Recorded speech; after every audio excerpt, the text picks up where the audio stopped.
the essence of the deal would be that they would halt advances on their nuclear program. They would roll back some elements that get them closer to what we call breakout capacity, where they can run for a weapon before the international community has a chance to react. That they would subject themselves to more vigorous inspections even than the ones that are currently there, in some cases daily inspections.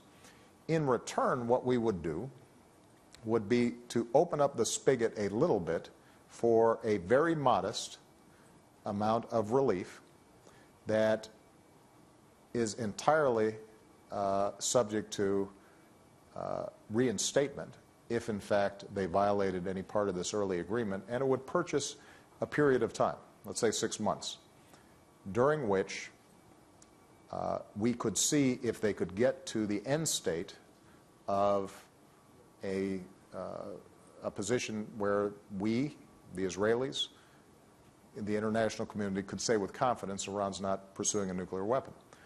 Now, part of the reason I have confidence that the sanctions don't fall apart is because we're not doing anything around the most powerful sanctions. The oil sanctions, the banking sanctions, the financial services sanctions, those are the ones that have really taken a big chunk out of the Iranian economy. So oil production and oil sales out of Iran have dropped by more than half since these sanctions were put in place. They've got over $100 billion of oil revenue that is sitting outside of their country. The rial, their currency, has dropped precipitously.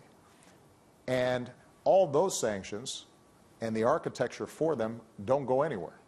Essentially what we do is we allow them to access a small portion of these assets that are frozen. Keep in mind, though, that because the oil and banking sanctions stay in place, they will actually still be losing money even during this 6-month period relative to the amount of oil sales they had back in 2011.